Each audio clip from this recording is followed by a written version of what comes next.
ഈ ഒരു ഇബ്നു ഖൽദൂനെ കുറിച്ച് പറയുകയാണെങ്കിൽ 14-ാം നൂറ്റാണ്ടിലെ തുനീഷ്യയിൽ ജനിച്ചൊരു മഹാപണ്ഡിതനാണ്. രണ്ടാമത് നമ്മുടെ ഫരീദ് അൽ അത്താസ് എന്നുള്ള പ്രശ്നമാണ് ലാംഗ്വേജിന്റെ പരിമിതികൾ എന്നുള്ളത്. ലാംഗ്വേജിന്റെ പരിമിതി നോക്കുമ്പോൾ യൂറോപ്യൻ ഭാഗത്ത് നോക്കിയാൽ യൂറോപ്പ് ഇംഗ്ലീഷ് ആണ്. യൂറോപ്പ് ഒരുപാട് കോളനി വൽക്കരിക്കുകയും ഒരുപാട് രാജ്യങ്ങളിൽ ഇംഗ്ലീഷ് എന്നുള്ള ഭാഷ എത്തിക്കുന്നുണ്ട്. ഇതൊരു കളക്റ്റീവ് കോൺഷ്യസ്നെസ് ആണ്, ഏറ്റവും ഒരു കളക്റ്റീവ് ആയിട്ടുള്ള ഒരു ബോധമാണ് ജനങ്ങൾക്കിടയിലുള്ള. അത് ജനങ്ങളെ ഒരുമിച്ച് കൂട്ടുന്നു, എല്ലാ പ്രശ്നങ്ങൾക്കുമെതിരെ അവരെ തയ്യാറാക്കുന്നു, അവരെ നേരിടാൻ പ്രാപ്തരാക്കുന്നു. ഇനി മറിച്ച് ഓർഗാനിക് സോളിഡാരിറ്റി, അദ്ദേഹത്തിന്റെ ഓർഗാനിക് സോളിഡാരിറ്റി ഒന്നും കൂടി ഈ ഓഗസ്റ്റേ കോംറ്റെയുടെ ഡിവിഷൻ ഓഫ് ലാബറുമായിട്ട് ഇത്തരത്തിലുള്ള പണ്ഡിതന്മാരുടെ ചിന്തകള്, മെക്കാനിക്കൽ സോളിഡാരിറ്റി, ഇത്തരത്തിലുള്ള ചിന്തകള് നമ്മൾ നോക്കുമ്പോൾ ഇത്തരത്തിലുള്ള ചിന്തകളെ മുമ്പേ സമൂഹത്തിലേക്ക് കൊണ്ട മറ്റൊരാളുണ്ട്. അദ്ദേഹമാണ് ഇബ്നു ഖൽദൂൻ. സമൂഹത്തിൽ വളരെയധികം കുട്ടി ആഘോഷിക്കപ്പെട്ടിട്ടില്ലെങ്കിലും അദ്ദേഹത്തിന്റെ ചിന്തകൾക്ക് ഇന്നത്തെ മോഡൽ യുഗം പ്രാധാന്യം നൽകുന്നുണ്ട്. ഈ കാലഘട്ടത്തിൽ നോക്കുകയാണെങ്കിൽ അമേരിക്ക ആദ്യ കാലഘട്ടത്തിൽ ഒരു യൂണിപോളാർ വേൾഡ്. ഇന്ന് ലോകത്തുള്ള ഓരോ പഠനശാല നമ്മൾ നോക്കുമ്പോൾ, പ്രത്യേകിച്ച് സോഷ്യോളജി, ഹിസ്റ്ററി, പൊളിറ്റിക്കൽ സയൻസ്, ഇങ്ങനെ ഓരോ പഠനശാല നോക്കുമ്പോൾ അതിന് ഓരോന്നിനും അത് ഉൾത്തിരിഞ്ഞ ഒരാളെ പ്രത്യേകമായുള്ള ഒരു സാഹചര്യവും പ്രത്യേകമായുള്ള ഒരു ചരിത്രവും നമുക്ക് കാണാൻ പറ്റും. പ്രത്യേകിച്ച് സോഷ്യോളജി നോക്കുമ്പോൾ നമ്മൾ എത്തിച്ചേർന്നപ്പെടുന്നുള്ളത്, അല്ലെങ്കിൽ ഇന്നത്തെ പഠനങ്ങൾ നമ്മളെ കൊണ്ടെത്തിക്കുന്നുള്ളത് 18-19 നൂറ്റാണ്ട് കാലത്ത് ജീവിച്ചിരുന്ന പണ്ഡിതന്മാരിലേക്കാണ്. അന്നത്തെ പ്രത്യേകിച്ച് പണ്ഡിതന്മാരായ Auguste Comte, Emile Durkheim, Max Weber, George Simmel, ഇങ്ങനെ ഒരുപാട് പണ്ഡിതന്മാരിലേക്കാണ് എത്തിക്കുന്നത്. ഈ പശ്ചാത്തലം നോക്കുമ്പോൾ അന്ന് യൂറോപ്യൻ രാജ്യങ്ങൾ എല്ലാ മേഖലയിലും പുരോഗതി പ്രാപിച്ചുകൊണ്ടിരിക്കുന്ന ഒരു കാലമാണ്. ഇങ്ങനെ പുരോഗതി പ്രാപിക്കുന്നുണ്ടെങ്കിലും മറുവശത്ത് അന്നത്തെ ജനങ്ങൾ ഒരുപാട് പ്രശ്നങ്ങൾ നേരിടുന്നുണ്ട്.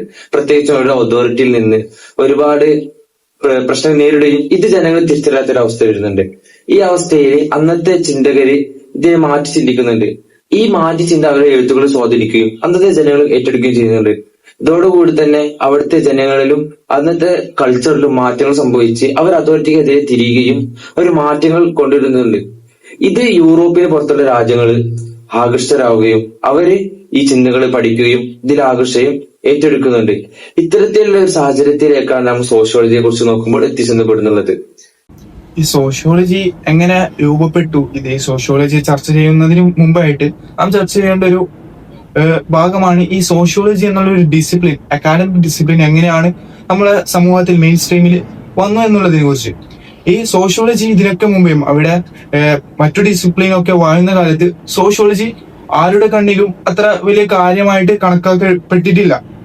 സോഷ്യോളജി ആളുകൾ പറയുമായിരുന്നു സോഷ്യോളജി ഒരു സമൂഹത്തിൽ തന്നെ എല്ലാവർക്കും മനസ്സിലാക്കാൻ പറ്റുന്ന ഒരു സിമ്പിൾ ആയിട്ടുള്ള ഒരു ഡിസിപ്ലിനാണ്.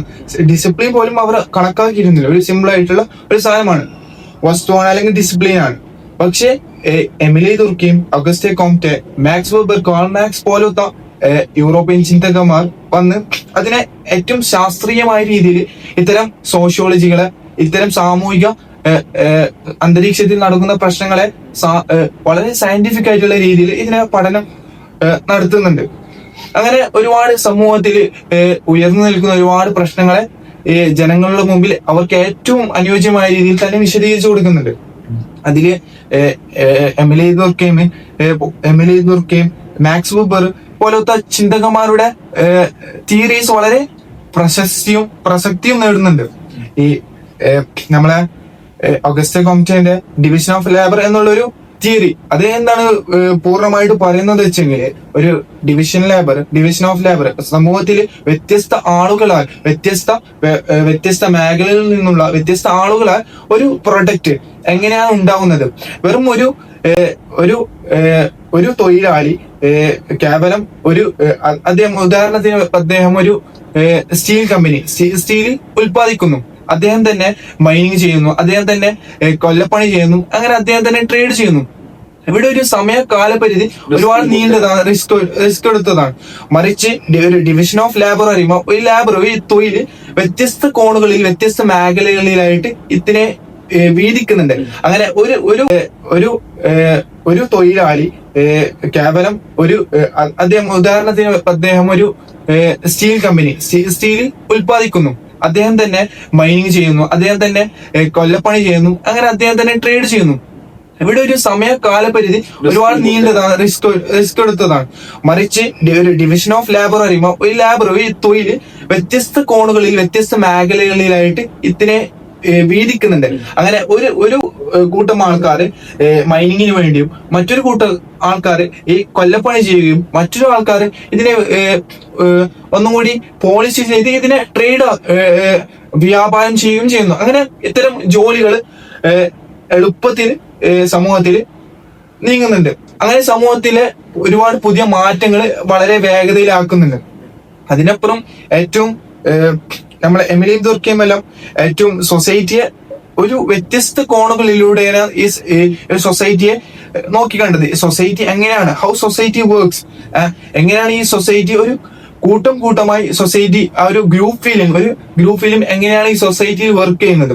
അതിൽ അദ്ദേഹം ഒരുപാട് തിയറീസുകൾ അപ്ലൈ ചെയ്തിട്ടുണ്ട്, അല്ലെങ്കിൽ അതിനെ നമുക്ക് കാണിച്ചു തന്നിട്ടുണ്ട്, വിശദീകരിച്ചു തന്നിട്ടുണ്ട്. അതിൽ ആദ്യത്തേതാണ് മെക്കാനിക്കൽ സോളിഡാരിറ്റി എന്നുള്ളൊരു തിയറി. സിമ്പിളായിട്ട് പറഞ്ഞെങ്കിൽ ഒരു സമൂഹത്തെ ഏതൊക്കെ വ്യവസ്ഥിതിയാണ് ഒരു സമൂഹത്തെ ഒരുമിച്ച് കൂട്ടുന്നത്. പ്രത്യേകിച്ച് ഈ മെക്കാനിക്കൽ സോളിഡാരിറ്റി നോക്കുമ്പോൾ ഒരു റിലീജിയൻ, ഒരു സമൂഹത്തിൽ ഒരു റിലീജിയൻ അല്ലെങ്കിൽ റിച്വൽ, ഒരു ആചാരം എങ്ങനെയാണ് ഒരു സമൂഹത്തെ ഒരുമിച്ച് കൂട്ടുന്നത്.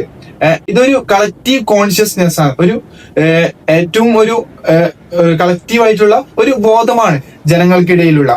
അത് ജനങ്ങളെ ഒരുമിച്ച് കൂട്ടുന്നു, എല്ലാ പ്രശ്നങ്ങൾക്കുമെതിരെ അവരെ തയ്യാറാക്കുന്നു, അവരെ നേരിടാൻ പ്രാപ്തരാക്കുന്നു. ഇനി മറിച്ച് ഓർഗാനിക് സോളിഡാരിറ്റി, അദ്ദേഹത്തിന്റെ ഓർഗാനിക് സോളിഡാരിറ്റി ഒന്നും കൂടി ഈ ഓഗസ്റ്റേ കോംറ്റെയുടെ ഡിവിഷൻ ഓഫ് ലേബറുമായിട്ട് കണക്ട് ചെയ്യാൻ പറ്റാവുന്നതാണ്. സിമ്പിളായിട്ട് പറഞ്ഞെങ്കിൽ ഈ ഒരു സമൂഹത്തിൽ ഓരോ ഇൻഡിവിജ്വലും സമൂഹത്തിന്റെ ഒരു ഓർഗാൻ, ഒരു അവയവമായിട്ടാണ് ഒരു സമൂഹത്തിൽ ഓരോ ഇൻഡിവിജ്വലും വർക്ക് ചെയ്യുന്നത്. അത് ഓരോ ഇൻഡിവിജ്വലും എത്രത്തോളം അദ്ദേഹത്തിന്റെ ഡ്യൂട്ടി, ആ വ്യക്തിയുടെ ഡ്യൂട്ടി നിർവഹിക്കുന്നു, അത്രത്തോളം സമൂഹം വളർന്നു വരും, ഡെവലപ്പ് ചെയ്യും. ഇപ്പൊ താങ്കൾ പറഞ്ഞ പോലെയുള്ള അഗസ്റ്റേ കോംറ്റെ, എമിലി ദുർക്കിം, ഇത്തരത്തിലുള്ള പണ്ഡിതന്മാരുടെ ചിന്തകള്, മെക്കാനിക്കൽ സോളിഡാരിറ്റി, ഇത്തരത്തിലുള്ള ചിന്തകള് നമ്മൾ നോക്കുമ്പോൾ ഇത്തരത്തിലുള്ള ചിന്തകളെ മുമ്പേ സമൂഹത്തിലേക്ക് കൊണ്ട മറ്റൊരാളുണ്ട്. അദ്ദേഹമാണ് ഇബ്നു ഖൽദൂൻ. സമൂഹത്തിൽ വളരെയധികം കൊട്ടി ആഘോഷിക്കപ്പെട്ടിട്ടില്ലെങ്കിലും ഇദ്ദേഹത്തിന്റെ ചിന്തകൾക്ക് ഇന്നത്തെ മോഡേൺ യുഗം പ്രാധാന്യം നൽകുന്നുണ്ട്.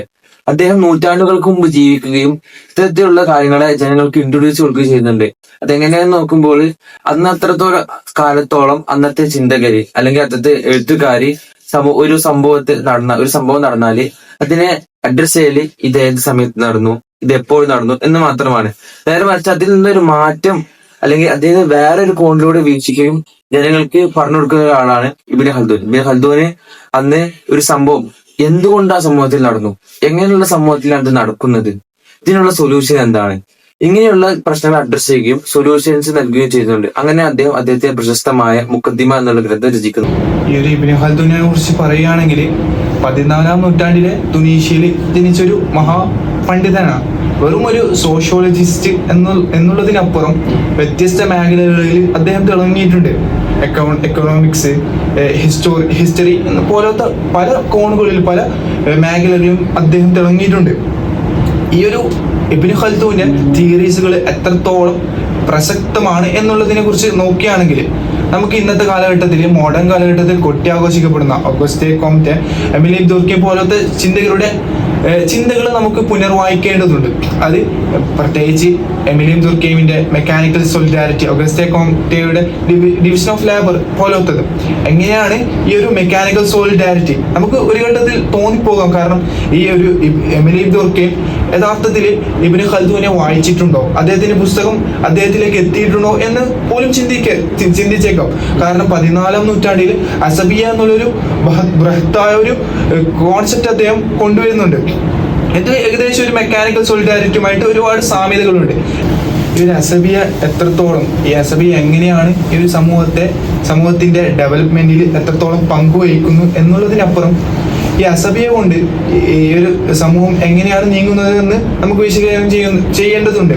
പ്രത്യേകിച്ച് ഈ ഒരു അസബിയ കൊണ്ട് ഇബ്നു ഖൽദൂന് ഒരു സിവിലൈസേഷൻ അല്ലെങ്കിൽ ഒരു ഡൈനാസ്റ്റിനെ തന്നെ പഠിക്കുന്നുണ്ട്. ഒരു ഡൈനാസ്റ്റിയുടെ തുടക്ക കാലഘട്ടത്തിൽ ആ ഒരു ഡൈനാസ്റ്റിക്ക് അല്ലെങ്കിൽ ആ ഒരു സിവിലൈസേഷനിൽ പൂർണ്ണമായിട്ടുള്ള അല്ല ഹൈ ഫ്രീക്വൻസി രീതിയിലുള്ള ഒരു ഗ്രൂപ്പ് ഫീലിംഗ് ആ ഒരു സിവിലൈസേഷൻ ഉണ്ടാവും. ഈ ഒരു സിവിലൈസേഷൻ ഇക്കാരണത്താൽ തന്നെ ആദ്യ നൂറ്റാണ്ടുകളിൽ ഒരുപാട് രാജ്യങ്ങൾ കീഴടക്കുകയും അവരുടെ രാജ്യത്തിന്റെ അവര് രാജ്യത്തെ പൂർണ്ണമായും എക്സ്റ്റെൻഡ് ചെയ്യാൻ ശ്രമിക്കും. അങ്ങനെ പിന്നീട് വരുന്ന നൂറ്റാണ്ടുകളിൽ ഇവരുടെ സ്ട്രെങ്ത് ലോകത്തിന് മുമ്പ് കാണിക്കാൻ വേണ്ടിയിട്ട് ഇവർ മിലിറ്ററി സ്ട്രെങ്തുകളുടെ അളവും കൂട്ടും. അങ്ങനെ പിന്നീട് വരുന്ന സമൂഹങ്ങള് ഈ ഒരു സിവിലൈസേഷൻ സെറ്റിലായി, സിവിലൈസേഷൻ അതിന്റെ പൂർണ്ണമായ രീതിയിൽ സെറ്റിലായെന്ന് ഒരു സമയം വരുമ്പോൾ ഈ ഒരു സിവിലൈസേഷൻ തന്നെ ഒരു ലക്ഷറിയസ് ആയിട്ടുള്ള ഒരു സ്റ്റേജിലേക്ക് കടന്നു പോകുന്നുണ്ട്. ആ ഒരു സ്റ്റേജിൽ ഈ ഒരു സിവിലൈസേഷൻ ആദ്യ നൂറ്റാണ്ടുകളിലെ സിവിലൈസേഷൻ ഉണ്ടായ ഒരു ഗ്രൂപ്പ് ഫീലിംഗ് അസബിയ ഇവിടെ വളരെ കുറഞ്ഞു പോകുന്നുണ്ട്. ഇത് ഏതിലേക്കാണ് ചൂണ്ടിക്കാട്ടുന്നത്? ഒരു സമൂഹത്തിന്റെ അല്ലെങ്കിൽ ഒരു സിവിലൈസേഷന്റെ അന്ത്യത്തിലേക്കാണ് ഈ ഒരു ഗ്രൂപ്പ് ഫീലിംഗിന്റെ തകർച്ചയും ചൂണ്ടിക്കാട്ടുന്നത് ഒരു സിവിലൈസേഷന്റെ അന്ത്യത്തിലേക്കാണ്. ഒരു ഗ്രൂപ്പ് ഫീലിംഗ് എത്രത്തോളം ഒരു സമൂഹത്തിൽ നിലനിൽക്കുന്നോ അത്രത്തോളം ഈ സിവിലൈസേഷന് മുമ്പോട്ട് പോകാൻ സാധിക്കും. ഈ കാലഘട്ടത്തിൽ നോക്കുകയാണെങ്കിൽ അമേരിക്ക ആദ്യ കാലഘട്ടത്തിൽ ഒരു യൂണിപോളാർ വേൾഡ് ആയിരുന്നു ഈ ഒരു 21st സെഞ്ചുറിയിലെ ആദ്യ കാലഘട്ടത്തിലൊക്കെ. പക്ഷെ ഈ ഒരു 21st സെഞ്ചുറി കഴിഞ്ഞ് ഒരു 2020 ശേഷം ഒരു പൂർണ്ണമായും ഒരു മൾട്ടിപോളാറിലേക്ക് ഈ ഒരു ലോകം നീങ്ങുന്നുണ്ട്. കാരണം എന്തെന്ന് വെച്ചാൽ ഈ ഒരു അമേരിക്കയിലുള്ള ഇബ്നു ഖൽദൂന്റെ തിയറി അവിടെ അപ്ലൈ ചെയ്യുകയാണെങ്കിൽ അമേരിക്കയിലുള്ള ഒരു ഗ്രൂപ്പ് ഫീലിംഗ് അവർക്ക് നഷ്ടപ്പെട്ടു പോകുന്നു. അവർ ഒരുപാട് മിലിറ്ററി സ്ട്രെങ്ത്തുകൾ അവരുടെ പവറുകൾ ലോകത്തെ കാണിച്ച് അതിനുശേഷം അവർ ഒരുപാട് ഡെവലപ്മെന്റ് ലക്ഷറീസ് ആയിട്ടുള്ള കാര്യങ്ങൾ അമേരിക്കയിൽ സ്ഥാപിക്കുന്നുണ്ട്. ഇത് ഏതിലേക്കാണ് നയിക്കുന്നത്? ഒരു ഗ്രൂപ്പ് ഫീലിംഗിന്റെ തകർച്ചയിലേക്കാണ്. അങ്ങനെ ഈ തകർച്ച കാരണം യൂണിപോളാർ അമേരിക്ക വാണിരുന്ന ഈ ഒരു ലോകം, ഈ ഒരു ഒറ്റൊരു ലോകം മറ്റു രാജ്യങ്ങളാൽ കൈകാര്യം ചെയ്യപ്പെടുന്ന ഒരു മൾട്ടി പോളാർ വേൾഡിലേക്ക് ചൈന, അമേരിക്ക പോലത്തെ രാജ്യങ്ങൾ ഇങ്ങനെ ഈ പവർ, ഈ ലോകത്തിന്റെ മൊത്തം പവർ ഇവരുടെ കൈകളിലേക്കായിട്ടെല്ലാം വരുന്നുണ്ട്. ഇതെല്ലാം ഒരു ഗ്രൂപ്പ് ഫീലിംഗിന്റെ തകർച്ചയിലേക്ക് ഇതിനെ ചൂണ്ടിക്കാട്ടുന്നുണ്ട്.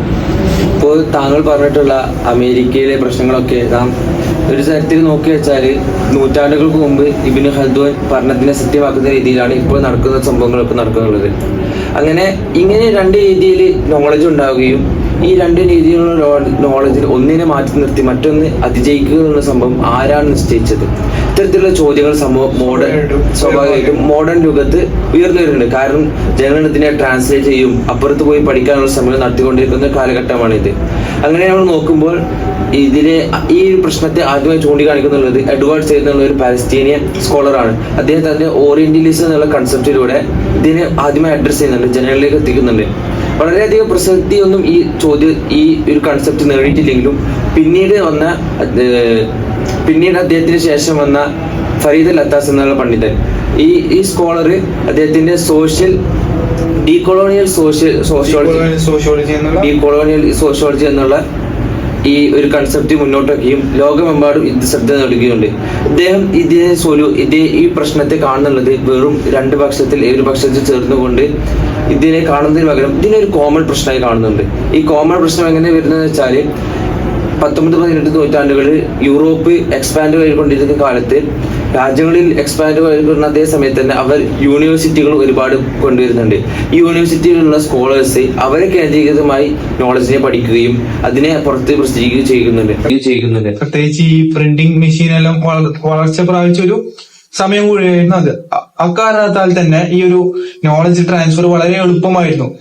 വിദൂരങ്ങളിലുള്ള സ്ഥലങ്ങളിലേക്കെല്ലാം ഈ ഒരു നോളജ് പെട്ടെന്ന് വളരെ എളുപ്പ രീതിയിൽ തന്നെ പടർന്നു പന്തലിക്കുകയുണ്ട്. മറിച്ച് 14-ാം നൂറ്റാണ്ടിൽ ഇബ്നു ഖൽദൂന്റെ ഓരോ കോൺസെപ്റ്റും അദ്ദേഹം ഓരോ ബുക്ക് എഴുതുന്നു, അതിനെ മറ്റുള്ള ആൾ പകർത്തി എഴുതുന്നു. അത് ഒരു വളരെ ബുദ്ധിമുട്ടേറിയ രീതിയിലാണ് ട്രാൻസ്ഫർ കാരണം അന്നത്തെ കാലഘട്ടത്തിൽ പ്രിന്റിംഗ് മെഷീനോ മറ്റു സൗകര്യങ്ങളൊക്കെ ഉണ്ടായിരുന്നില്ല. ഇത് ഒരു ഗ്ലോബൽ ആയിട്ടുള്ള ഒരു ഐഡിയ ഒരു വളർച്ച, അതിന് ഏറ്റവും ഉന്നതിയിൽ വളർച്ച നേടുന്നതിനെ തൊട്ട് തടയുന്നുണ്ട്. രണ്ടാമത് നമ്മുടെ ഫരീദ് അൽ അത്താസ് എന്നുള്ള പ്രശ്നമാണ് ലാംഗ്വേജിന്റെ പരിമിതികൾ എന്നുള്ളത്. ലാംഗ്വേജിന്റെ പരിമിതി നോക്കുമ്പോൾ യൂറോപ്പിന്റെ ഭാഗത്ത് നോക്കിയാൽ യൂറോപ്പ് ഇംഗ്ലീഷ് ആണ്. യൂറോപ്പ് ഒരുപാട് കോളനിവൽക്കരിക്കുകയും ഒരുപാട് രാജ്യങ്ങളിൽ ഇംഗ്ലീഷ് എന്നുള്ള ഭാഷയെ എത്തിക്കുന്നുണ്ട്. ഈ എത്തിക്കലോട് കൂടെ ഇത്തരം പഠനങ്ങളും ജനങ്ങൾ കേൾക്കുകയാണ്. അങ്ങനെ ഇവരുടെ രചനകൾക്ക് ഓഡിയൻസ് കൂടുകയാണ്. അപ്പോൾ ലോകമെമ്പാടും ഇവരുടെ മുഖദ്ദിമ അറബിയിൽ മാത്രമായിട്ടാണ് എഴുതപ്പെട്ടിരുന്നത്. അതേസമയം മുഖദ്ദിമ നോക്കുമ്പോൾ അറബിയിലുള്ള ആൾക്കാർ മാത്രം ഓഡിയൻസ് ആയി അവരിൽ ഒതുങ്ങിക്കൂടുകയാണ്. അതിൽ റെലവൻസ് കൂടുതലാണെങ്കിലും അറബിയിലുള്ള ഓഡിയൻസ് മാത്രമേ ഉള്ളൂ. അതിൽ ട്രാൻസ്ലേറ്റ് ഏതൊരു ഗ്ലോബലായിട്ടുള്ള ഐഡിയ ആണെങ്കിലും ഇങ്ങനെ തന്നെയാണ് സംഭവിക്കുന്നത്. അത് ഒരു ഭാഷാ പരിമിതി അവിടെ ഉണ്ട്. മറിച്ച് പിൽക്കാലഘട്ടത്തിൽ ഒരു ഒരു സാധനം ട്രാൻസ്ലേഷൻ ചെയ്യുമ്പോഴാണ് അത് ഗ്ലോബലി ആയിട്ട് ഒന്ന് ട്രാൻസ്ഫർ ചെയ്യുന്നത്. മറിച്ച് ഇംഗ്ലീഷിന്റെ അവസ്ഥ നാം നോക്കുകയാണെങ്കിൽ ഇംഗ്ലീഷ് ഒരു ഗ്ലോബൽ ആയിട്ടുള്ള ഒരു ലാംഗ്വേജ് ആയിട്ട് തന്നെ വളരുന്നുണ്ട് ആ കാലഘട്ടത്തിൽ. അത് ഇതിന്റെ ഈ ഒരു ഐഡിയയുടെ വളർച്ചയും അത് പടർന്നു പന്തലിക്കാനുള്ള സാധ്യതയും വർദ്ധിപ്പിക്കുന്നുണ്ട്. അറബി രാജ്യത്ത് നൂറ്റാണ്ടുകൾക്ക് മുമ്പ് രചിക്കപ്പെട്ട ഇത്തരം രചനകൾക്ക് അറബിയിൽ ഒതുങ്ങുന്നതിന് പകരം നമ്മുടെ കേരളത്തിലേക്കും അതിലൊരു ബന്ധമുണ്ട്. അന്നത്തെ ഇന്റർനാഷണൽ ട്രേഡ് റൂട്ടായിരുന്ന നമ്മുടെ മലബാറിലേക്കും അറബികൾ വരികയും അവരുടെ നിത്യ സഹവാസം കേരളക്കാർക്കും അറബികൾക്കും ഉണ്ടാകുന്നുണ്ട്. അങ്ങനെ അവരുടെ ഭാഷ പഠിക്കുകയും അവരുടെ പഠനങ്ങൾ സ്വീകരിക്കുകയും അങ്ങനെ പരസ്പരം സഹവാസത്തോടെ മുന്നേറുമ്പോൾ അവരുടെ ഇത്തരത്തിലുള്ള കൃതികൾ ഇങ്ങോട്ടേക്ക് വരികയും ഇവിടെ വിവർത്തനം ചെയ്യപ്പെടുകയും മലബാർ എന്നുള്ള സ്ഥലത്ത് ഇത് വളരെ റെലവെന്റ് ആയി നിൽക്കുന്ന ഒരു സംഭവം കൂടിയാണ്. അത്തരത്തിൽ കേരളത്തിന്റെ ഒരു ബന്ധം നമുക്കിതിൽ കാണാൻ പറ്റും. ചുരുക്കി പറഞ്ഞാൽ ഇവിടെ നമുക്ക് കാണാൻ സാധിക്കുന്നത് വെസ്റ്റേൺ എപ്പിസ്റ്റമോളജി, പാശ്ചാത്യ ജ്ഞാനശാസ്ത്രത്തിന്റെ ഒരു ആധിപത്യമാണ്. മുഖദ്ദിമയുടെ റെലവൻസിൽ ഉണ്ടാകുന്ന ഇടിവും മറ്റു സോഷ്യോളജി, വെസ്റ്റേണിൽ നിന്ന് വന്ന സോഷ്യോളജിക്കലായിട്ടുള്ള ഫിലോസഫിക്കലായിട്ടുള്ള തിയറീസ് എന്തുകൊണ്ട് ഇത്രത്തോളം പ്രാതിനിധ്യം ലഭിക്കുന്നു. പ്രത്യേകിച്ച് നാം നോക്കുകയാണെങ്കിൽ ഇവിടുന്ന് വരുന്ന പല വെസ്റ്റേണിൽ നിന്ന് വരുന്ന പല നോളജും പ്രൊഡക്ഷൻ ചെയ്യപ്പെടുന്നത് ഒരു 5 രാജ്യങ്ങളിൽ നിന്നാണ്. USA, England, France, Italy, Germany പോലത്തെ രാജ്യങ്ങളിൽ നിന്ന് ഇങ്ങനെ ഒരു ജ്ഞാന വ്യവഹാരം തന്നെ ഉൾത്തിരിഞ്ഞു വരുന്നുണ്ട്. ഇത് ഒരു പവർ ആൻഡ് നോളജ് എന്നുള്ള ഫൂക്കോയുടെ തിയറീസിലേക്ക് ഒന്ന് ചൂണ്ടിക്കാണിക്കുന്നുണ്ട്. എങ്ങനെയാണ് സമൂഹത്തിൽ പവറുള്ളവൻക്ക് നോളജ് ഉള്ളൂ എന്ന രീതിയിലേക്ക് ഇത് മാറുന്നുണ്ട്. ഇതിനെതിരായിട്ടാണ് ഈ കാലഘട്ടത്തിൽ വളരെ രീതിയിൽ പ്രചാരം ലഭിക്കുന്ന ഡീകൊളോണിയൽ മൂവ്മെന്റുകൾ നടന്നുകൊണ്ടിരിക്കുന്നത്. അതുകൊണ്ട് തന്നെയാണ് ഈ ഒരു മുഖദ്ദിമയുടെ റെലവൻസ് ഡീകൊളോണിയൽ മൂവ്മെന്റിന്റെ ഒരു ഭാഗമായി തന്നെയാണ് ഇബ്നു ഖൽദൂൻ പോലത്തെ സോഷ്യോളജിസ്റ്റ്, ഇബ്നു ഖൽദൂൻ പോലത്തെ അറബ് പണ്ഡിതന്മാരും അവരുടെ കിതാബുകളെ മുഖദ്ദിമകളും ഇന്ന് ഈ കാലഘട്ടത്തിൽ ചർച്ച ചെയ്യപ്പെടുന്നു. ഇപ്പോ ചുരുക്കത്തില് നമ്മളിങ്ങനെയൊക്കെ പ്രശ്നങ്ങൾ കാണുന്നുണ്ടെങ്കിലും 20ാം നൂറ്റാണ്ടിന് ശേഷം 21ാം നൂറ്റാണ്ടിലെ സ്കോളേഴ്സ്, വിദ്യാർത്ഥികള് ഇതിൽ മാറി ചിന്തിക്കുന്നുണ്ട്. എല്ലാ നോളജിലേക്കും എത്തിപ്പിടിക്കാൻ ശ്രമിക്കുന്നുണ്ട്. അവർ ക്രിട്ടിക്കലായ കാര്യങ്ങളെ നേരിടുകയും പഴയ കാര്യങ്ങളിലേക്ക് പോയി എവിടെ എന്താണ് പ്രശ്നം ഒരു ഡിസിപ്ലിനിൽ ഒതുങ്ങി നിൽക്കാതെ മറ്റു കാര്യത്തിലേക്ക് പോയി അവിടെയുള്ള പ്രശ്നങ്ങൾ എന്തെന്ന് പരിഹരിച്ച് അതിനെ ലോകത്തിന്റെ മുന്നിലേക്ക് കൊണ്ടുവരാനുള്ള ഒരു ശ്രമം കൂടി നടത്തുന്നുണ്ട്.